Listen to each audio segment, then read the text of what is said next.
नमस्कार, मैं हूं मीनाक्षी नागर और आप देख रहे हैं डीएनजी न्यूज। चलिए बढ़ते हैं आज की बड़ी खबरों की ओर। उत्तर प्रदेश ग्राम विकास अधिकारी एवं ग्राम पंचायत अधिकारी संघर्ष समिति के तत्वाधान में अन्य विभागों के कार्यों को थोपे जाने एवं उच्च अधिकारियों के द्वारा किए जा रहे शोषण के खिलाफ अनिश्चितकालीन धरना प्रदर्शन राजीव भवन के मुख्य प्रवेश द्वार के निकट किया। इस धरना प्रदर्शन को उत्तर प्रदेश ग्रामीण सफाई कर्मचारी संघ का भी समर्थन मिला हुआ है।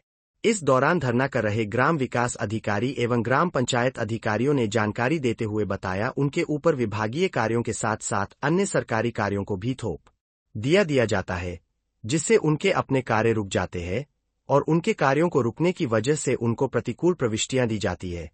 इससे पहले भी उन्होंने कई बार इन मांगों को उठाया, लेकिन उच्च अधिकारियों द्वारा कोई कार्यवाही नहीं की गई।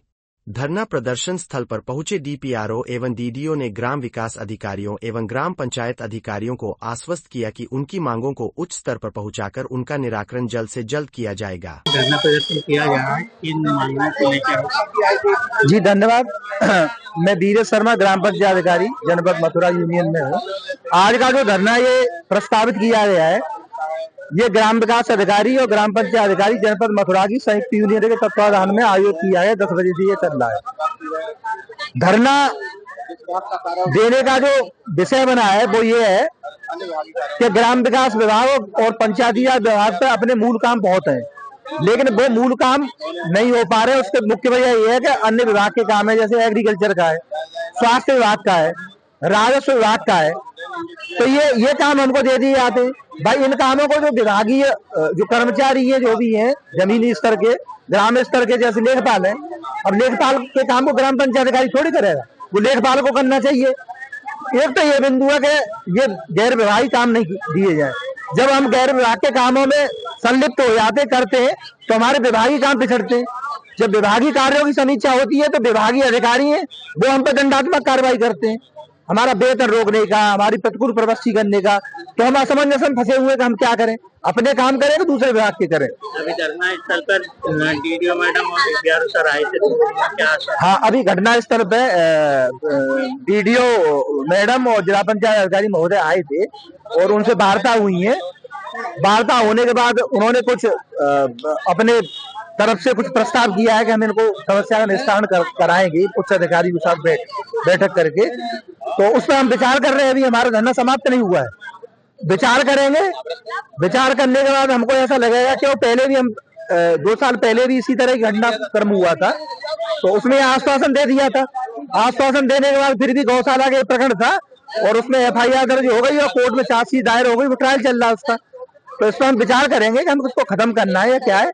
अभी हम विचार कर रहे हैं और अपना ज्ञापन एक जो फ्लैगशिप पॉइंट्स हैं, हमारे बिंदु हैं कि ये हो सकता है, उनको हम तैयार कर रहे हैं, भिजवाएंगे और हमारी जब समस्या का निराकरण हो जाएगा तब हम धरना समाप्ति घोषणा करेंगे। हमारा धरना ये चलता रहेगा, सोमवार से भी चलेगा। अधिकारियों के द्वारा आपकी मांगे नहीं मानी तो हाँ, अगर नहीं मांगी गई तो हम 148 लोग हैं, आज हमारे लगभग 140 लोग आए और कल संडे, सोमवार से हमारा धरना ऐसे ही चलता रहेगा। उसके बाद हमारा जो है मौन व्रत रहेगा, मौन धरना देंगे। उसके बाद आमरण अनशन करेंगे और चाहे कितना भी इसमें समय लग जाएगा। डीडीओ मैडम और डीपीआरओ सर के आश्वासन के बाद में क्या लगता है आपको कि आपकी मांगे मानी जाएंगी? मैं ग्राम विकास अधिकारी संगठन जनपद मथुरा जिलाध्यक्ष सियाराम गौतम तथा ग्राम विकास अधिकारी ग्राम पंचायत अधिकारी संघर्ष समिति है उसका भी जिलाध्यक्ष हूँ।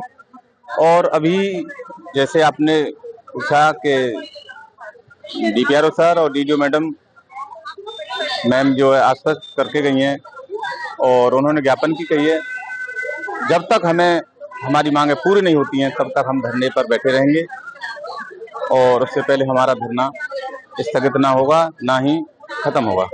अभी क्या आश्वासन दिया है? उन्होंने कहा है कि हम अपने उच्च अधिकारियों से बात करते हैं, आपके जो भी बिंदु हैं, जो भी मांगे हैं, आप हमें ज्ञापन के माध्यम से दीजिए और हम आपकी मांगों को पूरी कराएंगे। बेसिकली आपको किन चीजों में परेशानी का सामना? बेसिकली हमें अन्य विभागों के कार्यों से परेशानी होती है, जैसे राजस्व विभाग की पराली प्रबंधन का कार्य है, गौशाला है पशुपालन विभाग का, फार्मर रजिस्ट्री का काम है एग्रीकल्चर डिपार्टमेंट का, और इस समय SIR और डुप्लीकेट वोटर्स का भी काम चल रहा है। और इन सभी कार्यों की वजह से हमारे विभागीय कार्य हैं वो भी पिछड़ जाते हैं उनमें जो हमारे सीएम डैशबोर्ड पर छवि खराब होती है विभाग की। तो हमारी एक ही मांग है कि हमें गैर विभागीय कार्यों से मुक्त रखा जाए। क्या लगता है आपकी मांगे मानी जाएंगी?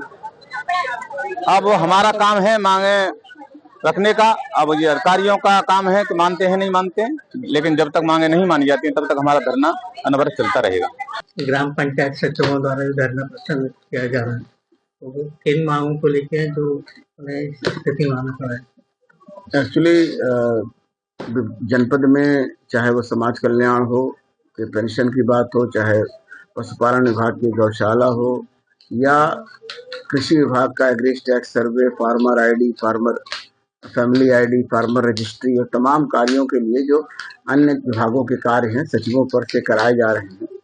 सचिवों का कहना है कि हमसे न कराया जाए, जो हमारा विभागीय कार्य नहीं है और विभागीय कार्य पिछड़ रहे हैं।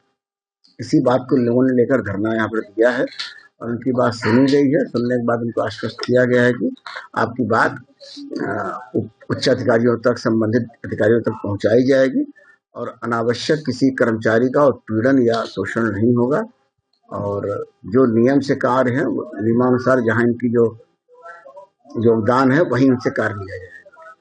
कहीं ना कहीं देखा जाए तो उनकी मांगे जायज हैं, कुछ मांगे तो जायज हैं और उनका ये भी कहना कि पूर्व में भी ज्ञापन भी दिया गया था करीब 2 साल पहले, लेकिन उनकी मांगों पर कोई विचार नहीं किया गया। उनसे अपने कार्य जैसे करवाए जाते थे उसके अलावा अन्य विभागों के भी कार्य लगातार करवाए ही जा रहे। आज भी उनका धरना प्रदर्शन उसी को लेके। अभी शायद आपने आश्वासन भी दिया है, लेकिन अभी उनका भी यही कहना है कि हम उन्हें नहीं लग रहा है तो उनकी मांगे मानी जाएगी। अगर मांगे नहीं मानते हैं तो नहीं, क्यों नहीं मानी जाएगी? हम लोगों ने उनको आश्वासन दिया इसीलिए कि जिलाधिकारी और मुख्य विकास अधिकारी की ओर से कि हमको आश्वस्त किए हैं कि जो भाई दूसरे विभाग का काम नहीं करेंगे, जो शासनादेश में जो व्यवस्था है ग्राम पंचायत सचिव होने के नाते जो उनके दायित्व है वो तो करेंगे। अब जो जैसे कि फार्मर रजिस्ट्री की बात है, फार्मर रजिस्ट्री का कार्य से कोई मतलब नहीं, इससे कोई हम लोग दबाव नहीं देते, कोई इससे कार्य उनको नहीं लेंगे। इसके लिए एडीएम साहब से बात हो गई है, समाधान हो गया है, फार्मर आईडी काम ये नहीं करेंगे। तो अभी क्या लग रहा है इनकी बातें हैं, इनकी जो मांगे हैं उनमें से कितनी मांगों की पूर्ति कर दी है? जितने जो मतलब बतौर अन्य विभागों में जहाँ इनका रोल नहीं है वहाँ इनसे हम लोग काम नहीं कराएंगे और अभी बैठक डीएम साहब और सीडीओ साहब से करा करके इनके सभी जो अन्य इनका जो बिंदु हैं उस पर निर्णय कराएंगे। NABH certified Neelam health care 24/7 emergency and trauma, general surgery, laparoscopic surgery, स्त्री एवं प्रसूति रोग, हड्डी रोग, जनरल फिजिशियन, फिजियोथेरेपी, डेंटल सेवाएं, OPD मात्र 100 रुपए। इसके साथ ही नीलम हेल्थ केयर में लेवल 3 NICU उपलब्ध है। नीलम हेल्थ केयर में 24/7 इमरजेंसी एवं ट्रॉमा सेंटर रहते हैं। इसके अलावा आपका general physician, general surgeon with laparoscopic surgery, इसके अलावा गायनी एंड ऑब्स्टेटिक केयर्स, इसके अलावा पीडियाट्रिशियन, इसके अलावा आपके डेंटल और physiotherapy, ICU, OT, private room, सारी फैसिलिटीज़ अवेलेबल हैं। इसके साथ में नीलम हेल्थ केयर ने एक नई सुविधा शुरू करी है लेवल 3 NICU की। संपर्क करें Rani garden opposite Shri square, Govardhan चौराहा, मथुरा। Mobile number 9259363963, 9084850492।